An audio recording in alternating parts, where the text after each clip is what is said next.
전 세계를 강타한 전염병으로 각국의 경제가 몸살을 앓고 있습니다. 작년 초에는 초강대국 미국 역시 경제 부양을 위해 머리를 싸맸는데요. 그런데 올 하반기 들어서는 미국의 중앙은행인 연준의 움직임이 심상치 않습니다. 이른바 테이퍼링 이슈로 세계 각국이 초긴장 상태에 돌입한 건데요. 일국의 중앙은행 때문에 세계가 긴장하다니 의아해하시는 분들도 많으실 겁니다. 그 연준이 지금 미국뿐 아니라 세계 경제를 거세게 뒤흔들고 있다는 사실 알고 계신가요? 밤늦게 보는 궁금한 이야기, 오늘의 주제는 세계 경제에 보이지 않는 손, 연방준비제도입니다. 여러분은 연준이라는 말 들어보셨나요? 요즘 테이퍼링 이슈 때문에 전 세계적으로 이슈가 되고 있는데요. 뉴스나 금융 콘텐츠를 자주 들여다보는 분이라면 잘 아실 거예요. 연준이란 미국 연방준비제도를 줄여서 부르는 말로 쉽게 말하자면 미국의 중앙은행 시스템이자 세계 금융경제의 주춧돌이라고 할 수 있는 기관입니다. 이 연준이 어떤 역할을 하느냐에 대해서는 많은 설명과 개념에 대한 이해가 필요한데요. 복잡한 이야기들은 다 뒤로 하고 쉽게 말하자면 연준의 가장 중요한 기능은 미국의 달러 발행과 통화정책 결정이라고 할 수 있습니다.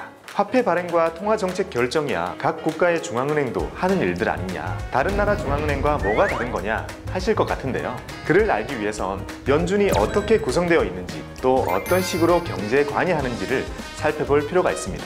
먼저 연준은 미국 전역을 12개 연방준비구로 나누어 각 지구마다 연방준비은행을 두는데요. 이 12개 연방준비은행이 각 지구의 중앙은행 역할을 합니다. 12개 연방준비은행들은 연방준비제도 이사회에 의해 총괄 운영되는데요. 총 7명의 이사들 중 미국 대통령이 직접 의장을 임명합니다. 이 연방준비제도 이사회의 의장을 줄여서 연준의장이라고 부르는 건데요. 바로 이 연준의장이 세계 경제 권력의 중추라고 할 수 있습니다. 금리 결정 등 통화정책 등의 경제적 권한을 미국 재무부의 터치를 받지 않고 철저하게 독립적으로 행사하기 때문이죠. 우리나라로 예를 들면 연준 의장은 한국은행의 총재고 한국은행이 기획재정부의 통제를 받지 않고 독립적으로 금융정책을 행사하는 것과 같다고 보시면 되죠. 때문에 연준 의장은 미국의 경제 대통령으로 불릴 만큼 금융정책에 대해서는 매우 강력한 영향력을 지니고 있습니다. 한국은행 총재나 연준 의장이나 역할은 비슷한데 그게 세계 경제와 무슨 상관이냐 하실 텐데요. 그 답은 바로 달러라는 화폐에 있습니다. 우리나라 화폐는 원, 중국은 위안, 일본은 엔. 국가마다 발행하는 화폐가 따로 있죠. 잘 아시다시피 미국의 화폐는 달러입니다. 그런데 달러는 우리 원화와는 달리 기축통화라고도 불리는데요.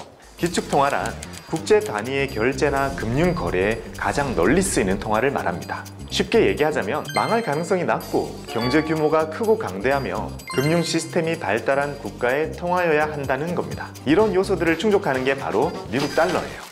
미국의 정치 경제 안정성의 신뢰 덕분에 달러는 대표적인 안전자산으로 여겨지며 전 세계 무역 거래에 사용되는 기축통화 역할을 하고 있는 것이죠. 미국의 금리가 내려가면 더 이자율이 좋은 신흥국으로 투자 자본이 이동하고 반대로 금리가 올라가면 안전한 미국으로 다시 자본이 몰리게 됩니다. 때문에 미국의 금융정책이 세계 경제에 지대한 영향을 끼치게 되는 거죠. 앞서 미국의 금융정책은 연준이 결정한다고 말씀드렸었죠. 이 말인즉슨 연준과 연준 의장의 경제적 영향력이 엄청나다는 것을 알 수 있죠.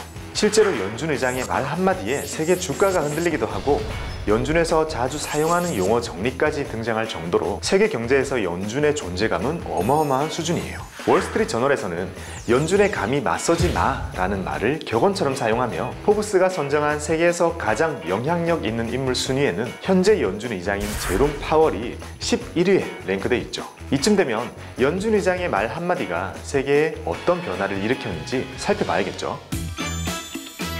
미국 대통령이 임명하는 연준 의장은 임기가 4년이며 연임이 가능한 시스템인데요. 세계 경제에 끼치는 영향이 워낙 엄청나다 보니 연준이 FOMC 회의를 열 시즌이 되면 전 세계의 모든 언론이 FOMC를 주목할 정도죠. 실제로 1987년부터 2006년까지 연준 의장을 지낸 앨런 그린스펀은 20년 동안 세계 경제를 쥐락펴락하는 걸로 유명한데요. 그의 말과 결정 하나에 세계 증권 시장이 폭락과 폭등을 겪은 것만 해도 여러 번입니다. 처음 취임하던 해에는 뉴욕 증시 폭락으로 금융위기 조짐을 보이던 상황에서 말 한마디로 단번에 시장을 안정시키기도 했고요. 덕분에 경제학에서는 그린스펀 효과라는 용어까지 생겼어요. 그만큼 연준 의장이 가지는 영향력은 막강합니다. 현재 연준 의장은 비경제학자 출신의 제롬 파월이라는 인물인데요. 제롬은 변호사, 투자은행 직원을 거쳐 부시 행정부 때 미 재무부 차관을 역임했습니다. 2018년 2월부터는 제16대 연준 의장으로 재임 중이죠. 현재 세계 경제가 눈을 부릅뜨고 가장 주목하고 있는 사람입니다. 제롬은 지난 3월 3일 2008년 세계 금융위기 이후로 12년 만에 처음으로 예정이 없던 긴급 FOMC 회의를 열고 미국 기준금리인 연방기금금리를 0.5%포인트 인하했는데요. 코로나 사태가 최소 2008년 리먼 브러더스 파산과 비슷한 수준의 리스크라는 것을 인정한 겁니다. 거기에 7천억 달러 규모의 양적 완화도 단행키로 합니다. 양적 완화란 쉽게 말해 국가에서 시장에 직접 돈을 풀겠다는 건데요. 하지만 제로금리에 가까운 급격한 금리 인하와 양적 완화에도 불구하고 증시 반등이 채 하루를 이어가지 못하고 코로나 사태로 인한 경기 침체가 개선될 기미를 보이지 않자 제롬은 12년 만에 처음으로 무제한 양적 완화를 선언했습니다. 차게 식은 경제를 어떻게든 되어보려고 달러를 마구 찍어내겠다는 겁니다. 하지만 하반기 들어서는 원래 생각했던 것보다 이른 시기에 테이퍼링에 대한 얘기가 나오고 있는데요. 테이퍼라는 영어 단어는 폭이 점점 좁아지다라는 뜻입니다. 여기에서 유래한 테이퍼링이라는 말은 스포츠계에서 주로 쓰이던 용어로 선수들의 훈련 강도를 점차 줄여나가는 것을 말하는데요. 금융계에서 테이퍼링이라는 말은 양적 완화 규모를 점점 축소해가는 것을 의미합니다. 쉽게 말하자면 그동안 콸콸 털어놨던 수돗물을 졸졸로 바꾸겠다는 거죠. 경제 상황이 예상보다 빠르게 좋아지고 있고 돈이 너무 많이 풀려 물가가 올라 인플레이션 우려가 있기 때문인데요. 연준과 제롬 의장은 당초 예정보다 빠른 조기금리 인상을 예고했습니다. 연준의 이러한 예고에 벌써부터 세계의 원자재 가격과 유가는 물론 증시까지 요동치고 있죠. 역사적으로 테이퍼링이 단행됐던 사례는 딱 한 번인데요. 2013년 14대 연준 의장인 벤 버냉키가 글로벌 금융위기 이후로 경제를 부양하기 위해 시중에 풀던 돈을 줄이겠다고 나선 겁니다. 버냉키 쇼크라고도 불리는 이 발언 하나에 당시 주식시장은 너나 할 것 없이 폭락세를 보이며 그날에만 약 23조 원이 증발해버렸는데요. 결국 계속해서 돈 풀기를 줄여오던 연준은 2015년 금리를 인상해버립니다. 이 사례 때문에 테이퍼링은 금리 인상의 신호탄처럼 여겨지며 언급만으로도 세계 각국이 긴장하게 되는 건데요.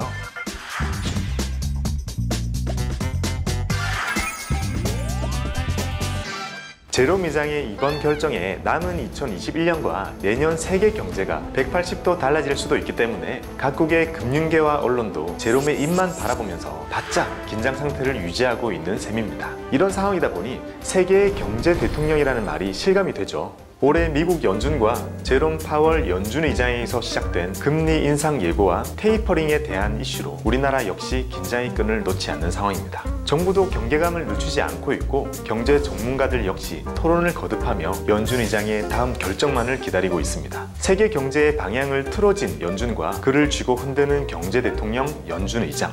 그의 다음 행보는 무엇일까요? 지금까지 밤늦게 보는 궁금한 이야기, 이야기스트 박곰이었습니다. 오늘 이야기가 즐거우셨다면 잠들기 전에 구독과 좋아요 그리고 알림 설정 부탁드릴게요.